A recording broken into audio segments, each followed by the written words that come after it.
নমস্কার। গুরু বৃহস্পতির সম্বন্ধে বলবো। তা গুরু মহাদশার ফল শুভ এবং অশুভ, কি লক্ষণ, খারাপ লক্ষণ, সেইগুলো বলবো। মহাদশার সময়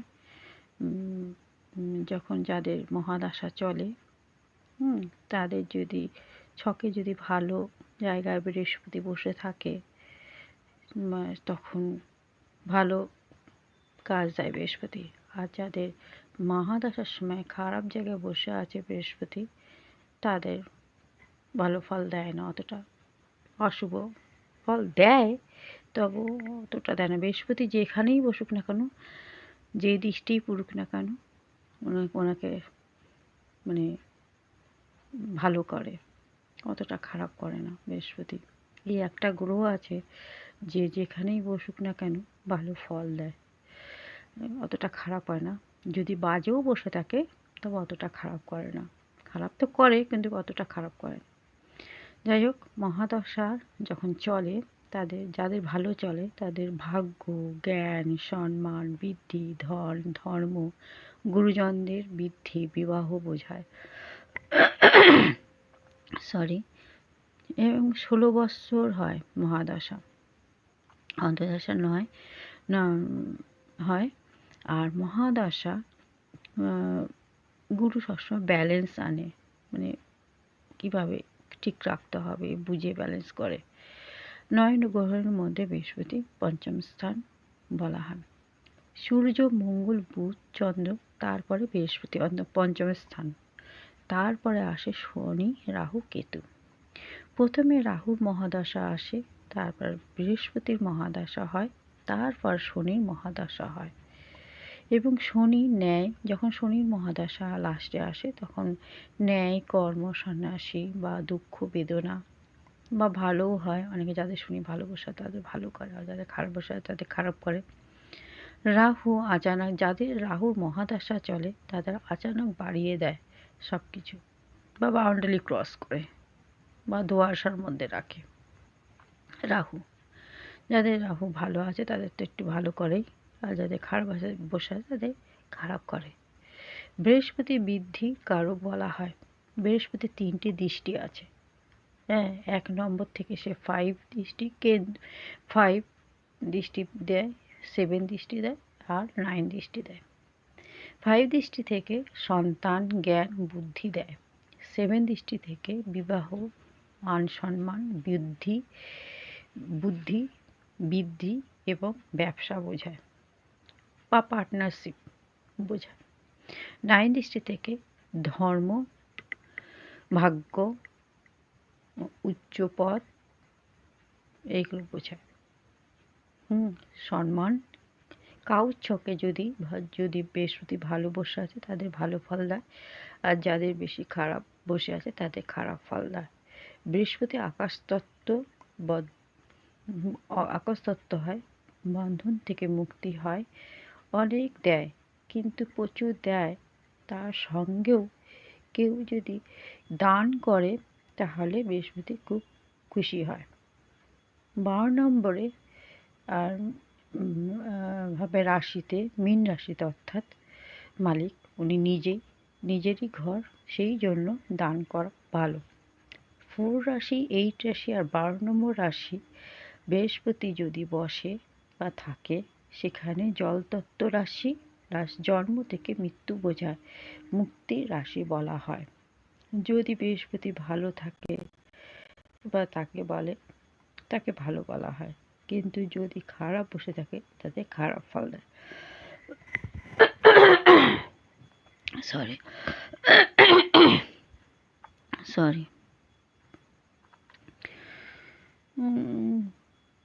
খারাপ ফল দেয়।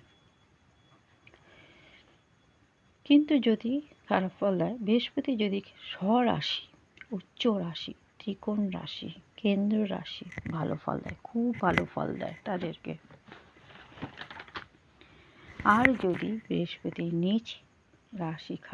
নিচের রাশিতে বসে থাকে, বা যেমন ধরুন মকর রাশিতে বৃহস্পতি বসে আছে, সেটাও খুব খারাপ ফল দেয়। অর্থাৎ 6, 8, 12 6, 8, 12 রাশিতে যদি থাকে তাহলে বৃহস্পতি খারাপ ফল দেয়। তাদের বন্ধু, বিবাহ, ধন, শত্রু, বিয়োগ বলা হয়। তাদের অতটা ভালো ফল দেয় না। যাদের ছকের বৃহস্পতি কোথায় বসে আছে দেখতে হবে। মহাদশা, অন্তর্দশা এবার দেখতে হয় যে সে বুঝতে পারে যে তার ভালো না খারাপ, তার ছকে সে দেখে বুঝতে পারবে। কারণ অর্থাৎ আপনার ছকটা যদি নিয়ে আপনি যদি বসেন, দেখেন আপনার বৃহস্পতি কোন জায়গায় প্লেসমেন্ট আছে, সেই রাশিতে সে অনুযায়ী সেই ফলটা দেবে। 9 ভাবে রাশি এবং 12 নম্বর রাশি যেমন ধনু রাশি এবং মীন রাশির মালিক, অর্থাৎ নিজেরই রাশি। ধর্মযাত্রা, বিদেশ যাত্রা, উচ্চ বিদ্যা হয়। আর 4 রাশিতে উচ্চ রাশি অর্থাৎ কর্কট রাশি, মানে ওই রাশিতে উনি নিজেও উচ্চ হয় এবং ভালোও থাকে। ওই রাশিতে সে উচ্চ হয়। পরিবারের সন্তান, বিবাহ, মা, মনকেও বোঝায়। জ্ঞান, ধর্ম, মান সম্মান, বুদ্ধি বৃদ্ধি, গুরুজন, ভাগ্য সবই বোঝায়। দৃষ্টি থাকে। বৃহস্পতি 12 রাশিতে অর্থাৎ মীন রাশির মালিক, অর্থাৎ প্রাণ বায়ু অর্থাৎ শ্বাস নিঃশ্বাস, অক্সিজেন যাদের খারাপ থাকে, ধরুন বৃহস্পতি 12 নম্বরে খারাপ বসে আছে, তাদের ব্লাড প্রেশার বাড়িয়ে দেয়, লাংসে ক্ষতি করে, তারপর পিঠের পিছন দিকটা ব্যথা করে, পন্ডালাইস হয়, অর্থাৎ আপনার ফ্যাট চর্বি জমায়, মানে ফ্যাট আর চর্বি বেশি বাড়িয়ে দেয়। হ্যাঁ, আর এইগুলো বৃহস্পতি যদি পেট, লিভার, টিউমার এইগুলো সব যদি খারাপ বসে থাকে তাহলে এগুলো বাড়িয়ে দেয়। আর যদি ভালো থাকে তাদের ওটা হতে দেয় না। যে করে হোক বৃহস্পতি বাঁচিয়ে দেয় তাদেরকে। কোন ঘরের স্থান, দৃষ্টি এবং নিচ উচ্চ স্বরাশি, কেন্দ্র, ত্রিকোণ, কোনো নক্ষত্র দেখতে হয়, কোন নক্ষত্রে আছে দেখতে হয়, তাহলে বুঝতে পারবেন বৃহস্পতি ভালো না আপনার খারাপ। সরি। এবং দেখতে হয় লগ্ন, চন্দ্র, নবাংশ, বর্ষফল, দশমাংশ দেখতে হয়, যে মহাদশা, অন্তর্দশা এগুলো দেখতে হয়। বৃহস্পতির মহাদশা বড়দের সম্মান করতে হয়। যদি সম্মান না দেন তাহলে বৃহস্পতি খুব প্রচণ্ড কষ্ট পায় এবং খারাপ হতে থাকে। এবং 1 নম্বর, 4 নম্বর, 5 নম্বর, 7 নম্বর, 9 নম্বর, 10 নম্বর এইভাবে রাশিতে যদি বৃহস্পতি বসে তাহলে খুব ভালো ফল দেয়। ত্রিকোণ রাশি কেন্দ্র রাশি অর্থাৎ রাজযোগও বলা হয়। হাতে যদি ধরুন আপনার যদি 2 নম্বর 11 রাশিতে যদি বৃহস্পতি বসে, 2 নম্বর রাশিতে 11 রাশিতে যদি বৃহস্পতি বসে তাহলে ধনভাবও ভালো হয়, লাভভাবও ভালো হয়। সে লাভও দেয় এবং ধনও দেয়, তার সঞ্চয় বাড়িয়ে দেয়। হাতে যদি আপনার বৃহস্পতির স্থান জায়গায় যদি মাছের চিহ্ন বা পতাকা বা উচ্চ হয়ে থাকে, কেন্দ্র, ত্রিকোণ ছবি থাকে তবে আঙ্গুলের মাথার উপর যদি চক্র ভাব থাকে তাহলে বুঝবেন আপনার বৃহস্পতি ভালো আছে, সব কিছুই লাভ দেবে। আর যদি বৃহস্পতি অশুভ হয় তাহলে দেখবেন বৃহস্পতির স্থানের জায়গায় জাল ভাব, কাটাকুটি বা গোল চিহ্ন বা নিচু, মানে জায়গাটা প্লেন হয়ে গেছে, উঁচু নেই, হ্যাঁ, তাহলে বুঝতে পারবেন যে বৃহস্পতি আপনার খারাপ আছে। বা বৃহস্পতি শনির আঙ্গুলের দিকে ঢেলে আছে, তাহলে ভাববেন বৃহস্পতি অশুভ আছে। এটা হচ্ছে হাতের কথা বললাম। এমনিও বৃহস্পতি আপনার 6 নম্বর রাশি আর 8 নম্বর রাশি, 12 নম্বর রাশি নিচ গ্রহ বা মকর রাশিতে যদি বসে থাকে বা রাহুর সঙ্গে যুক্ত থাকে, গুরুচণ্ডাল বলা হয়, খুব খারাপ, খুবই খারাপ।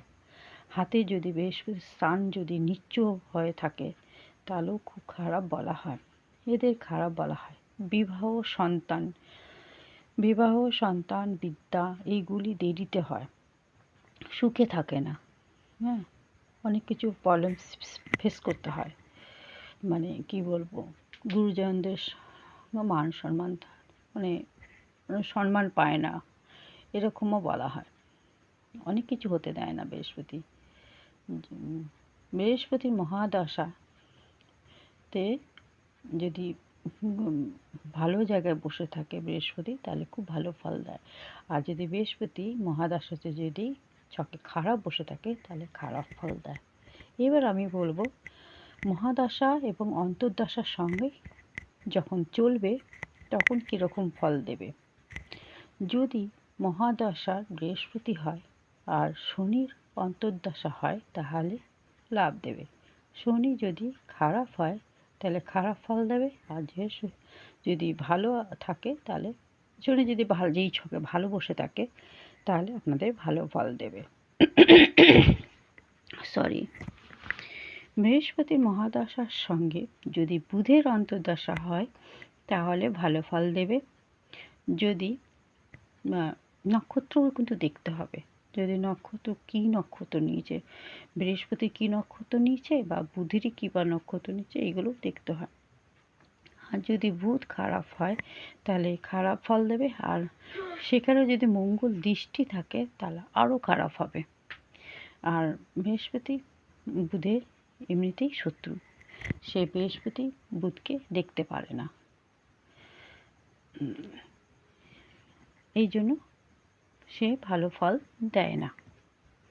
বৃহস্পতির সঙ্গে যদি বৃহস্পতি মহাদশার সঙ্গে কেতুর অন্তর্দশা চলে, তাহলে ভালো ফল দেয়।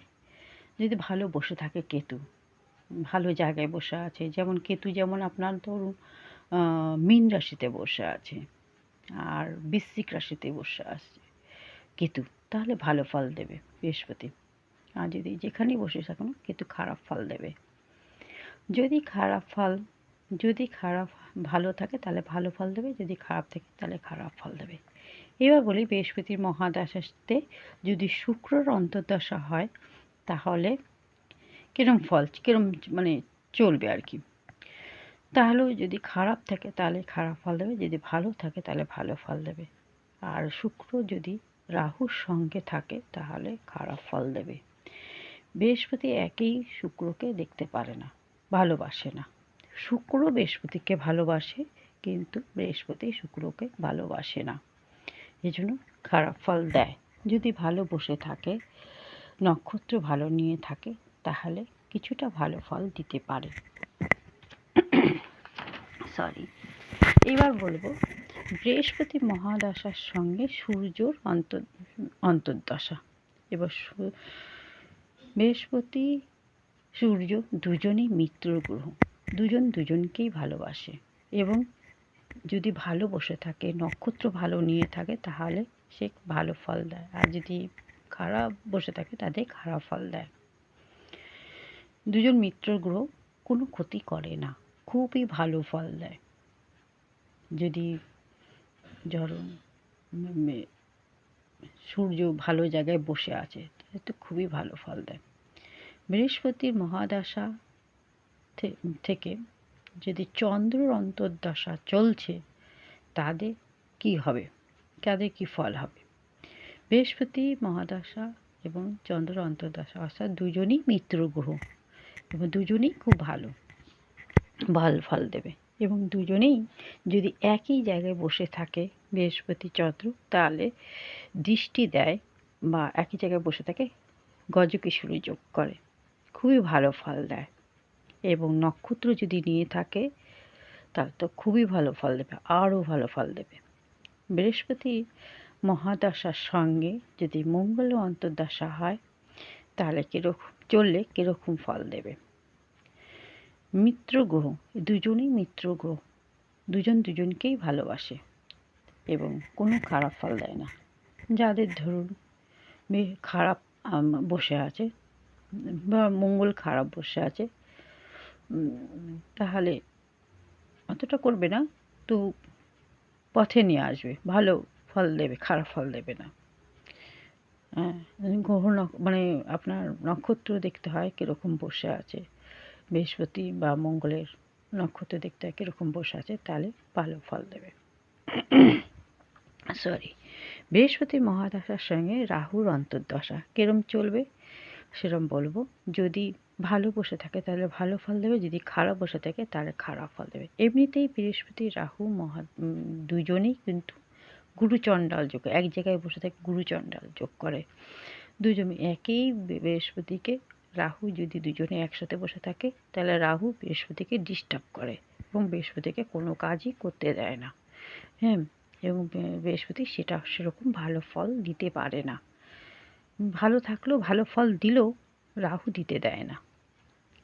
এই জন্য যদি ভালো বসে থাকে রাহু, ভালো জায়গায় বসে থাকে রাহু, যেমন মিথুন রাশিতে, হ্যাঁ, আর কুম্ভ রাশিতে, আর কন্যা রাশিতে যদি রাহু বসে থাকে, নিজেরই ঘরে বসে আছে, তাও কিছুটা দেখে যে না ভালো করতে পারে তাহলে কিছুটা, না হলে দুজনে একসাথে বসলে প্রচণ্ড খারাপ ফল দেয়। তাহলে খারাপ ফল দেয়, বাস্তু দোষ থাকে তাদের। একসাথে যদি রাহু আর বৃহস্পতি যদি বসে তাদের বাস্তুতে খুব দোষ হয়। কেন্দ্র শক্তি হলো, ধরুন ছকের মধ্যে কেন্দ্র আছে 1, 4, 7, 10, এগুলো হচ্ছে কেন্দ্র বলে। আর ত্রিকোণ বলে হচ্ছে আপনার সুখ রাশি, অর্থাৎ সুখ মানে ভালো আর কি ফল দেয় 1, 5, 9। আর দুঃখ স্থান হচ্ছে বৃহস্পতির 6, 8, 12, এগুলো হচ্ছে দুঃখ স্থান। অর্থাৎ লগ্ন যদি শনি, মঙ্গল, রাহুকে বসে থাকে, তাদের যদি বৃহস্পতির সঙ্গে শনি খারাপ বসে আছে, মঙ্গল খারাপ বসে আছে, রাহুর সাথে যুক্ত হয়ে আছে, তাদের দুঃখ লোকসান করে। লগ্নে যদি শুক্র, বৃহস্পতি এবং বুধ বসে থাকে তাহলে সুখও দেয়, উচ্চ ফলও, ভালো ফল দেয়। অনেক কিছুই বলা যায় বৃহস্পতির সম্বন্ধে, আমি অল্পেতে করলাম। এবার এটা 1 পার্ট হিসাবে ব্যবহার করলাম। এবার পরের আমি 2 পার্ট আমি আবার বলবো, অন্য ইয়েতে বলবো। আপনারা সবাই ভালো থাকবেন। যদি ভালো থাকে তবে ভালো বলবেন আমাকে, সাবস্ক্রাইব করবেন। থ্যাংক ইউ, ধন্যবাদ, আমি রাখছি।